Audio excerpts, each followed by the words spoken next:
Bonjour ma sœur, bonjour. Bon, j'ai lu tous tes messages. Il est 15h45 ce dimanche 24, je crois, on est dimanche 24 octobre. Je suis arrivé au Quorum, là, tu vois, le grand théâtre opéra là, de Montpellier. Là. Voilà, je viens d'arriver il y a un quart d'heure, mais j'ai reçu un message important de Félicien Hélène. Voilà, c'est à propos justement de comment je vais m'en sortir, Hélène, parce que je suis en difficulté et eux aussi sont en difficulté. J'ai des choses à te dire à ce niveau-là. Voilà, et ça c'est notre propos. Il est 15h45, Hélène. Voilà, je suis venu ici pour pouvoir parler. J'avais fait une vidéo à midi ce dimanche, Hélène, devant la cathédrale, je ne l'ai pas envoyée. Parce que c'est très difficile, Hélène, de parler de tous les sujets d'une manière précipitée, parce qu'on dit beaucoup de choses. Et je vais essayer maintenant de parler calmement, et j'espère que je peux avoir 2 vidéos à te faire. Voilà, Hélène, tu as envoyé à la clerc de notaire la lettre. Bon, ben, je suis désolé, c'est pas dramatique, c'est pas grave.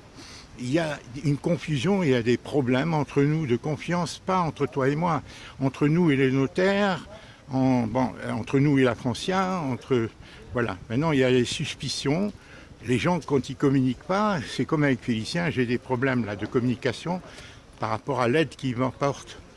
Vu ma situation, comment je vais... Bon, je viens de faire une mise au point, lui envoyer un message. Il m'a envoyé un message écrit sur WhatsApp et moi, je viens de répondre. Par 2 audios, de 13 minutes et 9 minutes. Donc voilà Hélène, voilà, quand on ne communique pas, je ne peux pas parler avec toi, je sais Hélène, je te crois, tu n'as plus de téléphone. Mais eux, ils en ont le téléphone, pourquoi ils ne m'appellent pas pour qu'on ait un échange? Hélène, c'est pas normal avec mes enfants, que j'ai des échanges, régler des problèmes en différé comme ça. Pourquoi? J'en sais rien, je lui dis à Félicien. Toi, c'est normal Hélène, on ne peut pas se parler, je sais bien, tous nos problèmes viennent de ça. Depuis 10 jours, 15 jours qu'on n'a plus parlé, il y a des circonstances malheureuses comme ça, depuis qu'on ne peut plus parler, eh bien on a des problèmes, Hélène. On a des problèmes, tout s'est amplifié, il n'y a plus les malentendus. C'est difficile de les dissiper s'il y a malentendu. Voilà. Alors avec mes enfants, ça ne devrait pas exister, ça. On devrait communiquer directement. Toi, regarde. Tu as fait des efforts, des fois je reste 2 heures, 3 heures au téléphone avec toi. Tu as fait des efforts. Maintenant, tes 2 téléphones ne marchent pas, quand ils marcheront, on communiquera. Hélène, ce que je vais te dire, grosso modo, il y a une suspicion, il y a un truc. Il faut que tu te mettes dans la tête. Les notaires, ils ont une déformation professionnelle. Ils ramènent tout à leur truc. Ils ont l'habitude de voir des gens qui racontent des histoires et tout, donc ils se défient de tout. En plus, ils ont leurs propres défauts. Ces gens-là travaillent en corporation, c'est-à-dire les agents immobiliers, les notaires, ils travaillent main dans la main. Quand le notaire a vu cette note d'eau, eh bien tout de suite, il a pensé qu'on était des mauvais payeurs, c'est sûr. Quand il voit qu'en plus, on prend notre belle-fille, on le prend comme notaire, il pense encore qu'on veut bénéficier d'un piston. C'est pour ça, tout est faux.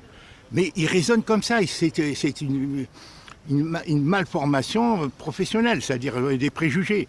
Ils ont des a priori, si tu veux. Ils ont toujours peur que les gens trichent et tout, ce qui est vrai d'ailleurs. Bon, mais ce n'est pas notre cas, nous, c'est exactement le contraire. Par exemple, la facture d'eau, on ne la connaissait pas, nous. La facture d'eau, on ne la connaissait pas, elle n'existait pas. On ne la connaît que depuis le mois de mai. Et j'ai pris Kiomi, j'ai pris Hélène, mais je l'ai prise, Hélène, sans savoir qu'il y aurait tant de problèmes, ni d'eau, ni de toiture, ni rien. Pour nous, tout allait de soi. On perdait notre sœur dans des circonstances dramatiques. Bon, on essayait on a pensé faire l'autopsie, tout ça, parce que c'est inadmissible, la manière dont André est décédé, qu'on a appris sa mort. C'est inadmissible, les responsables, les assistantes sociales, l'aide à domicile, le médecin qui a permis, suite à sa première hospitalisation, qu'elle retourne chez elle, à la condition c'est qu'elle soit suivie médicalement pour son cancer du sang, son cancer du pancréas et tout. Nous, on faisait confiance, on est éloignés. Quand André nous signale à son médecin qu'il y a des problèmes de plomberie, toi tu le dis dans tes lettres, tu le dis, André signale, veillez, tout ça. On croit que l'assistance sociale, que l'aide à domicile qu'elle a obtenue, tout ça, son médecin traitant la suive, puisqu'elle avait été hospitalisée une première fois, son médecin avait téléphoné. Tu avais téléphoné aux pompiers, etc., qui sont venus la sauver. Tout ça, c'était en 2019. Elle était déshydratée depuis une dizaine de jours, d'après les médecins. Ils l'ont sauvée. Après, ils ont voulu l'hospitaliser. André a préféré retourner chez elle en leur disant non. Ils ont voulu la mettre dans une EHPAD. André ne voulait pas. Elle leur a dit soignez-moi à l'hôpital. L'hôpital a dit non. Alors elle a dit je retourne chez moi. Bon, c'est là, moi, dans ce contexte, les assistantes sociales voulaient lui piquer son fric. André, elle pleurait au téléphone. Elle me dit Marcel, ils veulent me prendre mon fric. Madame Herbaoui, l'assistante sociale à l'hôpital, parce qu'elle avait de l'argent, tout ça, tu vois. Et c'est comme ça que peu à peu naissent. Chacun a sa manière de fonctionner, son conditionnement, ses préjugés, ses a priori. On est tous conditionnés, si tu veux. Donc, nous, on ne savait pas, on perd notre sœur, on essaie d'assumer, même pour l'enterrer, ça a été difficile, d'obtenir la concession, Hélène. J'ai mis un mois et demi. J'ai pu l'enterrer que fin janvier. Hein, je suis arrivé le 18. Hein. T'as vu, il a fallu acheter la concession. Hein, Hélène? Bon. Il ne voulait pas, hein, tu te souviens? Bon. Tout ça. Mais alors personne n'a tout le dossier. Personne, aucun d'entre nous ne maîtrise tout. Mes enfants ne savent pas tout ce que tu vis. Tes souffrances, tout ce que tu as vécu, tout ce que tu m'as aidé, tout ça. Personne ne sait, tu vois. Bon. Nous, on est plus âgés, on essaie de... Toi, comme moi, toi, il faut voir tout ce que tu me dis.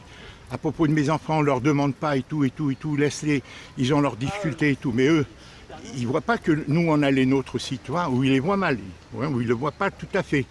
Voilà. Donc, ce que je voulais te dire, nous, en recourant à notre belle-fille, au notaire de notre belle-fille, on ne savait pas, Hélène, qu'il y aurait le problème de l'eau. La foncière, pourquoi elle n'a pas donné la facture tout de suite à André? Les 1587 mètres cubes, pourquoi dès fin septembre 2020, elle n'a pas présenté? Pourquoi? Elle dit là, suite à la lettre de la clerc de notaire qui a remplacé notre belle-fille, Madame Mio, elle dit quelqu'un aurait téléphoné de chez nous, mais il ne travaille plus chez nous. Voilà ce qu'on vient d'obtenir seulement au bout de 3 mois. Hélène, c'est ça le problème de l'eau. Le problème de la toiture, Hélène, on n'y peut rien maintenant. C'est tout. Je vais faire une dernière mise au point. S'il veut y aller, qu'il y aille. Moi, maintenant, ça m'importe peu d'aller à cette Assemblée Générale pour l'histoire de l'eau. Ça m'importe peu. Je pourrais... moi, c'est ma seule force d'aller, Hélène. Ils n'ont pas voulu l'inscrire. Elle n'a pas voulu l'inscrire parce que elle, sa priorité, c'est la toiture. Elle fait la réunion chez elle, Hélène. Il y a une connivence entre elle et le syndic. Entre elle et la foncière, il y a une connivence entre cette présidente du conseil syndical. Parce qu'elle, c'est sa toiture. Pourquoi? C'est la 4e fois que les copropriétaires sont amenés en 1 an à voter pour ce problème de la toiture. Il n'a pas été voté avant le compromis de vente. Il doit être logiquement, et le médecin, l'acheteur, en a convenu, il dit oui, être à la charge de l'acheteur. Mais il ne pourra jamais, avec toutes les preuves que j'ai, même si le notaire paye le syndic, supposons, hein, la mettre sur notre charge parce que finalement c'est moi qui y vais et que c'est pas reconnu, que c'est pas légal, c'est pas la procédure normale et le syndic réclame cet argent à notre notaire, hein, sur le prix de vente, défalque sur le prix de vente. Mais le médecin ne pourra pas faire autrement que de nous rembourser. C'est l'eau d'André, c'est notre eau à eau, c'est l'eau qui nous revient. Même s'ils écrivent ce qu'ils veulent sur le compromis de vente, comme il a écrit au début qu'il fallait me faire une reconnaissance de dette.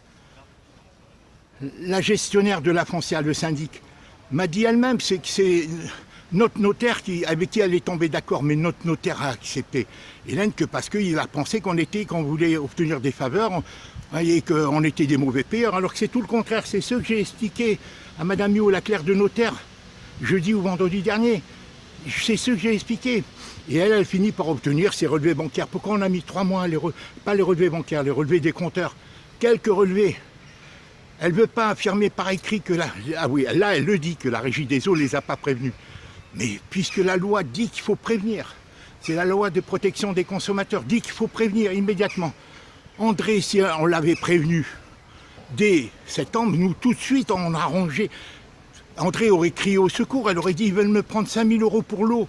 C'est pour ça qu'ils ne l'ont pas présenté, ils nous l'ont présenté quand ils ont vu que tu vendais l'appartement. Et le notaire, c'est ce que j'ai expliqué à Madame, d'où tous ces coups de téléphone qu'elle ne téléphone pas et tout, parce qu'elle-même, elle a des ordres, elle a des préjugés, elle est poussée par son notaire, qui lui-même est poussé pour faire plaisir à la foncière, ou parce qu'il a des préjugés, des a priori, tu comprends? Hélène, tout ça, comme de la même manière que la présidente, Madame Guy, du conseil syndical, elle voit son problème de toiture qu'elle veut faire endosser aux copropriétaires, puisque c'est la 4e fois que c'est voté. Quand elle est venue tambouriner, Hélène, à l'appartement, hein, le 6 septembre au soir, monsieur, je ne signerai pas cette assemblée générale du 23 juillet, qui a eu lieu le 23 juillet avec vote par correspondance. Je ne signerai pas, monsieur, et tout. Et je lui ai exposé mon problème d'eau. Ce soir-là, à 22h, elle est venue tambouriner. Je ne la connaissais pas plus que ça, cette dame-là, hein, qui a son pied à terre à Montpellier, mais qui est plus souvent à la campagne, mais qui a sa fille qui habite en vis-à-vis, qui vient d'agrandir son appartement au 3e étage, et qui veut voir, et qui a créé ce problème de l'eau. Pourquoi les copropriétaires ne veulent pas voter? Il y a 35 000 à 40 000 euros. Et là, on n'a pas le go vide. C'est moi qui ai dit au médecin d'écrire qu'il me donnera définitivement l'autorisation quand il y aura le devis. Il y a eu un premier devis depuis août 2020. 2 devis. Et là, il ne le donne pas encore. 35 000 et 40 000 euros, l'histoire de la toiture. Quelle est la part qui revient réellement à toute la copropriété? Est-ce qu'ils n'essaient pas de se défausser une partie de cette somme sur l'ensemble des... Alors que c'est eux qui devraient payer, puisqu'ils ont agrandi leur appartement, ils ont obtenu l'autorisation. Comme elle est présidente du conseil syndical, pourquoi elle n'a pas voulu inscrire notre point, alors qu'il n'était pas imprimé, la convocation du 26? Pourquoi elle n'est pas venue me voir avant le 26, pour me dire, monsieur, est-ce que, puisque je lui ai exposé, puisque le lendemain qu'elle est venue me voir, Hélène, pour me dire qu'elle ne signerait pas et tout ça, elle m'a envoyé un SMS pour me dire, monsieur, il faut qu'on soit solidaire, qu'on se serre les mains et tout. Je l'ai, le SMS. Alors elle veut qu'on soit solidaire, mais mon problème de l'eau, puisque c'est elle qui a convoqué, elle aurait dû, notre problème de l'eau, elle aurait dû venir, monsieur, voilà, il y a une assemblée générale le 26, ben, est-ce que vous voulez faire paraître? Et quand elle a reçu, Hélène, ta procuration, où tu as exposé notre problème en leur demandant de faire figurer dans l'ordre du jour du 26 octobre, elle aurait dû accepter, alors que là, elle ne voulait pas. Alors qu'il n'était pas encore imprimé. Tu vois, tout ça, c'est des sacs de nœuds. Bon, alors pour moi, cette histoire de toiture, ça y est, il n'y a plus de priorité. Maintenant qu'on a obtenu le relevé, Hélène, il ne pourra pas, le médecin, il sera obligé moralement, Hélène, j'ai toutes les preuves, ses écrits, tout, qui seront à sa charge, la loi et tout. Qu'est-ce qu'ils vont faire? Qu'est-ce qu'ils vont faire, la foncière? Au pire, ils vont... Le notaire va l'envoyer la somme, bon, Hélène, tu as 65 millièmes, bon, qui reviennent aux propriétaires. Supposons que les copropriétaires ne l'aient pas voté uniquement parce que c'est trop cher et qu'ils vont présenter un autre devis pour les travaux de la toiture. Un devis de 20 000 ou 30, 25 000. Bon, cette même société qui attend, à 2 jours, elle n'a pas encore envoyé le devis. Alors, on va voir ce qui va se passer. Eh bien, il a 65 millièmes, c'est là-dessus. Supposons qu'il présente maintenant, qu'il descende à 25 000 et que les gens, la copropriété vote. Pourquoi elle a organisé dans son appartement en connivence avec le syndic, Hélène? Pourquoi elle a refusé? Alors tout ça, alors supposons, eh bien ça reviendra à 2 000 euros, 65 millièmes, 65 millièmes de... Eh bien ça fera tant. D'accord, mais moi, ma seule force, pourquoi je voulais, c'est d'aller prévenir. Mais les copropriétaires n'habitent pas là. Et elle ne veut pas me donner leur adresse. La foncière ne veut pas nous donner l'adresse. Alors que légalement, j'y ai le droit. On verra. Mais c'est moins important maintenant, Hélène. Le problème important, ça devient l'eau. Que l'eau. Parce que le médecin ne sera pas à même de refuser. Le médecin ne sera pas à même de refuser. Le médecin ne sera pas à même ça serait trop malhonnête, il se sentirait mal. C'est un jeune, Hélène. Peut-être qu'il est conditionné par ce que son notaire lui a dit. C'est une jeune notaire. Qui ont vu en nous des gens qui voulaient abuser parce qu'il y avait la facture de l'eau et tout. Ils sont tous mal. Tout est une histoire d'interprétation. Voilà. C'est pour ça que je te dis. Maintenant que tu as envoyé la lettre à Mme Miot, hein, voilà, bon, elle est bon, tu l'as envoyée. Très bien, Mme Miot a fait ce qu'elle a pu. À mon avis, si elle ne répondait pas au téléphone comme elle promettait et tout, c'est qu'elle était prise voilà, elle était prise en tenaille, comme Kiomi. Pourquoi elle a renoncé, Kiomi? Elle, c'est des exécutantes, mais même la femme de la gestionnaire, la nouvelle gestionnaire, Hélène, même la nouvelle gestionnaire de la foncière, c'est une exécutante. Elle reçoit des ordres. Et quant au patron de la foncière, ce gars qui décide, il ne connaît pas la situation d'André, il ne sait pas tout ce qu'elle a vécu, dans quelles conditions elle est morte, ou s'il sait pourquoi ils ne l'ont pas présenté, peut-être c'est parce qu'il savait. Ils ont pas osé lui présenter la facture, l'appel de provision de 5 000 euros qu'ils ont présenté au mois de mai 2021, qu'ils nous ont envoyé dans la lettre. Ils n'ont pas osé. Parce qu'André aurait crié au secours, elle qui sortait de l'hôpital 4-5 mois avant, pour sa seconde hospitalisation, d'avril à juin, je crois, 2020. D'accord? Et elle est morte en novembre, D'accord? Donc, peut-être qu'à ce moment-là, et aucun juge n'aurait estimé, ils auraient dit, c'est pas parce que c'est sa sœur, ils sont pas responsables, ils vivent loin. C'est l'aide médicale, c'est les médecins, c'est l'assistance sociale. Cette femme était impotente, comme le médecin, son médecin traitant l'a écrit, elle n'était pas à même de s'occuper de son quotidien. Et c'est tout ça maintenant qu'on doit dire aux médiateurs. On a tout maintenant pour établir le dossier. Entre la vraie situation d'André, entre le fait que c'est pas parce que c'est ta sœur, tu as toujours payé, mais même la Foncia devrait nous aider en disant, on comprend, c'est eux qui ont commis la faute quand ils ont reçu. Et ils ont pensé, mais attends, elle paye, elle a une sœur, elle va payer, c'est facile.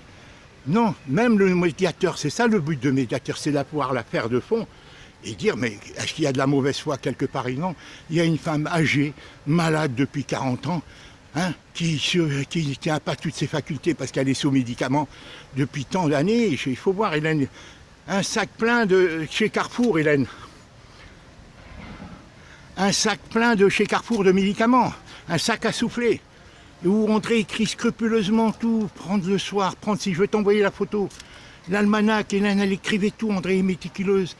Elle-même, elle écrit un petit post-it, là, comme on dit.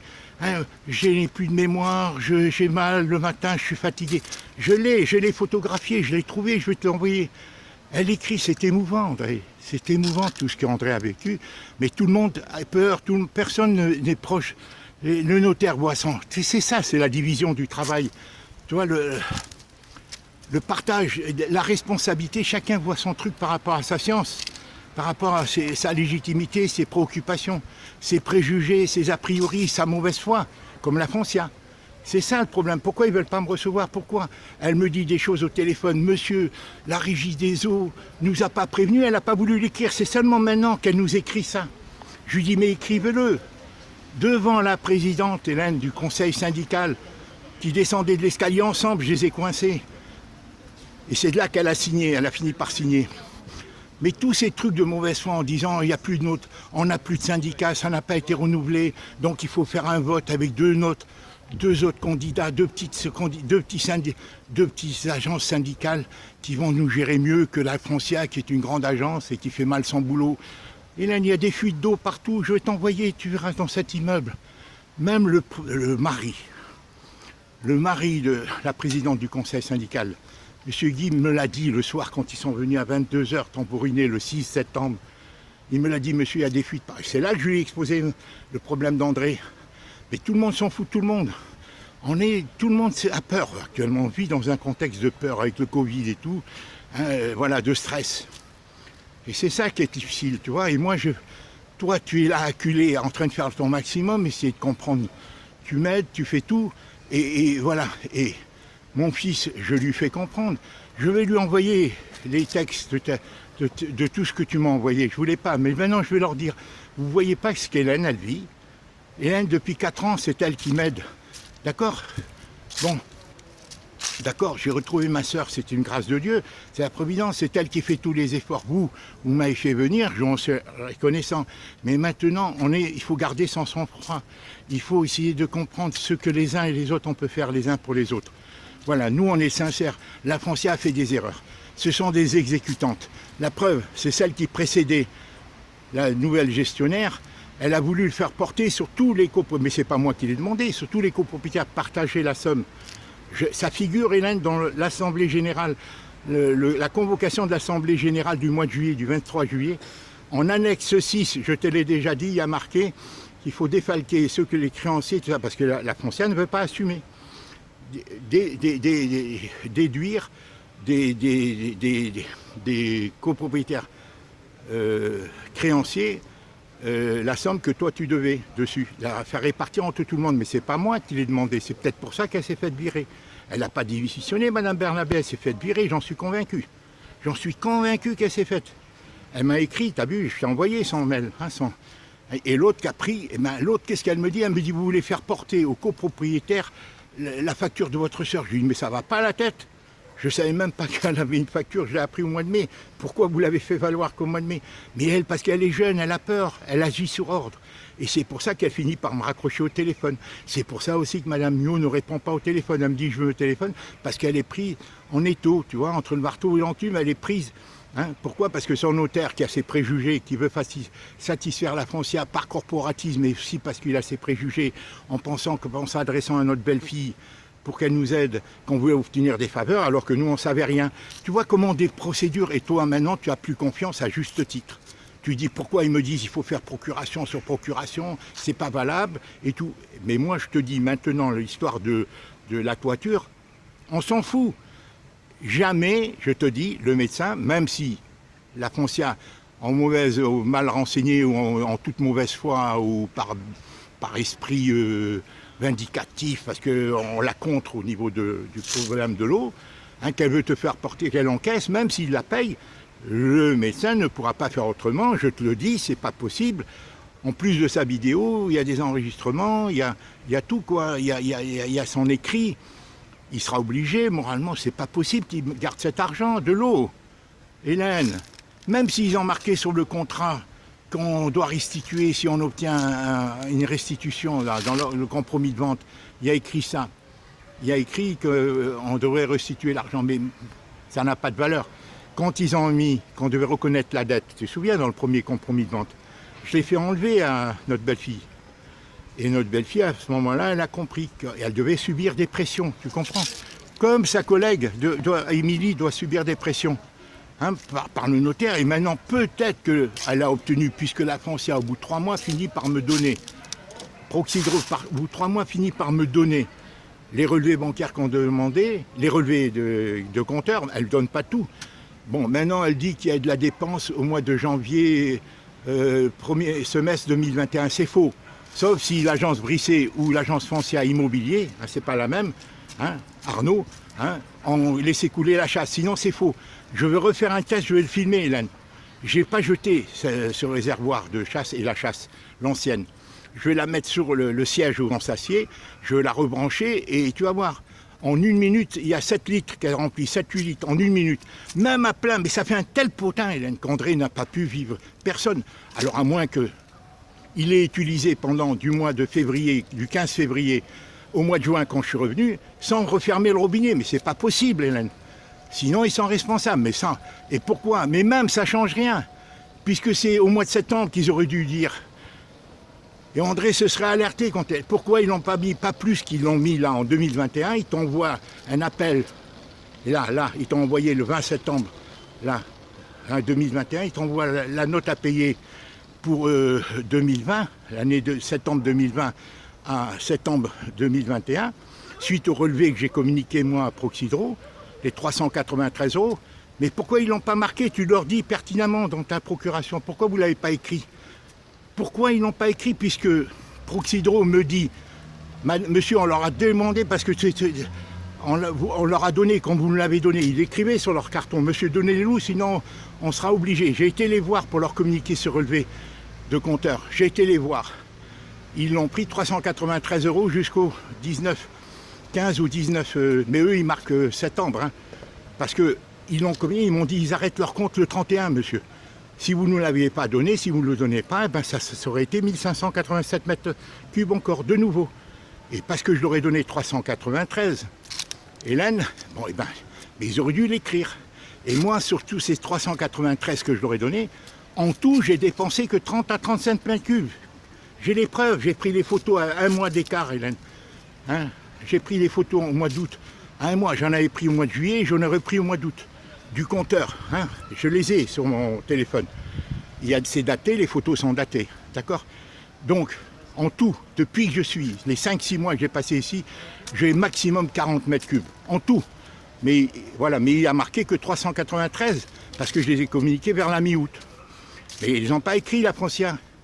Alors tout ça, il y a des malentendus, il y a de la mauvaise foi, parce que c'est pas forcément de la malhonnêteté, c'est que c'est des employés qui sont exécutantes, et ils ont tendance, il y a des a priori, il y a des préjugés, Et ça embrouille toutes ces situations. Mais je te dis, le médecin n'a pas de mauvaise intention. C'est pas possible moralement, Hélène, qu'il fasse assumer l'eau, même si on lui donne l'argent, il ne pourra pas la garder. Tu comprends? Parce qu'on ne doit pas la payer, cette eau, c'est une malade. Il est médecin. Je lui ai montré tous les certificats médicaux, je lui ai montré le sac de médicaments qu'André prenait, je lui ai tout montré. André était une fille mince, les médicaments l'ont fait grossir, ils l'ont faussé toute la vie, Hélène. 50 ans de maladie, elle est tombée malade, Hélène, avec la primo-infection comme moi. C'est le rhumifon qui l'a rendue malade. Après tous les psychotiques, les médicaments, les neuroleptiques qu'ils lui ont donnés, ils l'ont bourré. Les médicaments, les médecins eux-mêmes ne savent pas ce qu'ils donnent. C'est les laboratoires, ils leur disaient, allez, donnez ça, donnez ça. André, c'était un cobaye, c'est tout. Toute sa vie, elle a été un cobaye. Et les 10 dernières années, ça s'est amplifié, mais nous, on ne savait pas. Voilà, parce qu'à Montpellier, comme moi, j'y suis bien, elle se sentait bien, elle se sentait moins seule qu'ailleurs. Elle n'a pas voulu venir me rejoindre en Bretagne. Peut-être qu'elle souhaitait aller en Calédonie, mais toi, tu ne pouvais pas, Hélène, tu ne pouvais plus, toi, tu l'avais fait venir. Et quelque part, elle se sentait bien, mais son état n'arrivait pas à se stabiliser. Et elle craignait, comme tu m'aidais, tout ça, elle craignait tout ça, tu vois, à juste titre. C'est pour ça que moi, je lui ai proposé de venir. Mais si je lui avais dit, peut-être qu'Hélène va acheter pour nous, et on s'installera et tout, peut-être que ça l'aurait soulagé. Tu vois, tout ça, c'est Hélène, c'est en arrière-plan. Maintenant, tes amis conseillers, à mon avis, ils n'ont pas de raison de s'inquiéter pour la toiture. C'est pour l'eau qu'ils doivent te conseiller. C'est pour l'eau, Hélène, comment s'y prendre, Hélène, par rapport aux éléments des compteurs d'eau, les arguments. Hélène, c'est pas là, les arguments qu'ils présentent. Ils auraient dû présenter la facture. Et le fait qu'il n'ait pas présenté, ça ne nous a pas alertés. Même s'ils lui ont téléphoné, en lui disant vous avez des problèmes d'eau, mais André ne s'est pas alerté. Mais s'il lui avait dit 1587 mètres cubes, il devait se déplacer. Obligatoirement, il devait se déplacer. La direction de la Foncia qui vient de se déplacer. Il y a de l'eau qui coule partout, Hélène. J'ai pris des films devant l'appartement, en sortant de mon appartement, sur le mur. Ça fait 2 mois que ça dure. Là, en bas, au rez-de-chaussée, de l'eau, j'ai pris des vidéos. Parce que ces syndics, on n'a rien à foutre. C'est les propriétaires qui payent. Ils disent on n'a pas d'argent, les gens n'avancent pas l'argent, et on ne fait pas de travaux. Et après, les gens vendent leur appartement pour une bouchée de pain, les loups viennent les acheter, c'est tout. Les gros investisseurs, ils achètent pour une bouchée de pain parce que les gars, les petits propriétaires ne peuvent plus payer les taxes foncières, les travaux et tout ça. Alors on a l'impression qu'ils ont des intérêts à laisser tout ça comme ça tomber en décrépitude pour acheter. Et voilà, et c'est ça, c'est un bel immeuble comme ça qui est beau, qui est bien placé et tout le monde le veut. J'aurais pu le vendre 5-6 000 euros de plus, Hélène, si les agences immobilières ne m'avaient pas manipulé. Tu comprends? Tu comprends, j'aurais pu le vendre, mais moi j'étais conditionné. Après, il y a eu l'histoire aussi de DPE énergétique, carnivore ou pas, les énergies. Eux aussi, ils ont essayé de nous manipuler, Hélène. Eux aussi. Après, ils en ont convenu. Alors, encore une fois, en s'adressant à notre belle-fille, ils ont cru qu'on voulait passer un passe-droit, qu'on voulait du piston. Et quand ils ont appris qu'il y avait une facture d'eau, ils ont pensé... C'est pour ça qu'ils ont voulu nous faire signer la reconnaissance de dette. Il n'y avait pas de reconnaissance. C'est pas du tout, mais parce que là, chacun voit son intérêt. La Foncia, le directeur de la Foncia qui a pris cette décision, il dit elle vend, allez, on prend le pognon. Parce qu'il a des comptes à rendre. Et c'est lui qui est gestionnaire de son agence. Compte aux employés là, qui s'excèdent là. Elle ne veut pas se mouiller, au même titre que les clercs de notaire. Et voilà, qui ont mis elle-même, c'est ce que je dis à Félicien. Je lui dis, ma soeur, elle fait son maximum. On ne savait pas, nous, qu'on vous mettrait dans cette situation, puisqu'on ignorait qu'André, on perd notre soeur, la priorité c'était de l'enterrer, tout ça, on était encore sous le choc. Qu'on vit tout ça, c'est injuste, André a souffert. On voit donc comment elle est morte. Jamais elle aurait dû mourir dans telles conditions, jamais. Alors son médecin me dit, mais elle était difficile. Je lui dis, mais madame, elle était malade. André lui-même le dit dans des sticks, elle n'a pas de mémoire, elle perd sa mémoire, alors qu'elle a toute sa lucidité, mais elle est sous médicaments. C'est Hélène, il faut voir, Hélène, moi je vis sa vie depuis 5-6 mois. Tu as vu, ça c'est son manteau. C'est Dieu qui me l'a donné. Tu sais que j'avais perdu un pare-vent dans le train, je l'avais oublié. Et voilà, j'ai le sien maintenant, il est beau. J'ai les manteaux, ces manteaux me vont. Il y a des manteaux qui ne sont pas très féminins, je peux les mettre. Regarde, tout ça c'est à elle. Tu vois, regarde, il est beau. André, elle a des beaux vêtements, je les ramènerai. Peut-être certains iront à mes filles. Tu vois, elle avait des beaux vêtements, elle avait du goût, elle était méticuleuse. Elle était déchue, voilà, déchue les dernières années. Et c'est de là, bon, peut-être que Il fallait plus qu'elle soit seule, mais nous on ne le savait pas, parce qu'elle aimait le centre de Montpellier. Il y a de quoi, Hélène, c'est une ville joyeuse, on ne se sent pas seul quand on est seul dans la vie, quand on... Voilà.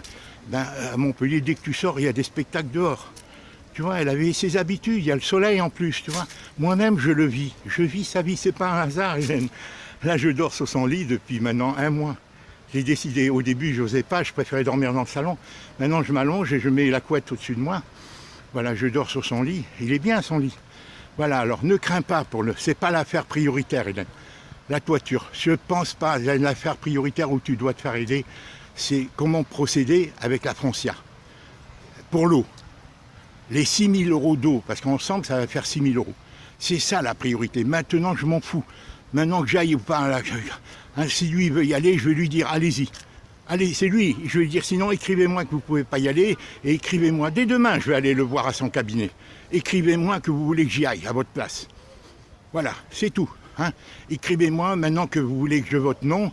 Hein. Et si la majorité vote, cette fois-ci, pour les travaux, le fait qu'il n'y ait pas de Covid, qu'il n'y ait pas eu de devis, c'est pas normal.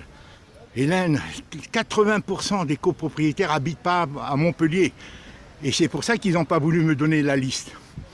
Mais maintenant, je m'en fous d'y aller ou pas, pour moi, pour l'histoire de la toiture. Parce que je sais que même si la toiture est votée, ben les peut-être 2 000 € que ça reviendra à l'acheteur ou au vendeur, selon que, même si le notaire les envoie, le médecin me les renverra, nous les restituera. Mais par contre, l'eau, c'est ça le problème. C'est ça le problème, c'est l'eau, Hélène, la mauvaise foi de la Foncia.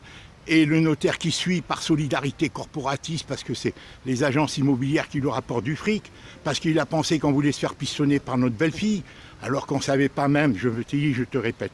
Voilà, Hélène, je te dis franchement, voilà, c'est ça qui est difficile. J'ai mis du temps à comprendre à travers tout ce qui se passe. C'est quand même Madame Miot, la clerc de notaire, qui a fini par obtenir des réponses que je n'ai pas depuis 3 mois. J'ai fait la vidéo quand j'ai été sur Proxydro, je lui ai dit donnez-moi le relevé. Et c'est seulement pourquoi ils ne m'ont pas donné tout de suite, c'est un aveu. Pourquoi ils ne l'ont pas donné tout de suite, pourquoi ils n'ont pas écrit tout de suite que la régie des eaux qui apporte l'eau au pied de l'immeuble leur a pas prévenu de 1587 mètres cubes, 1864 je crois pour l'ensemble des 13 copropriétaires, dont 1587 pour notre seule sœur en 1 an.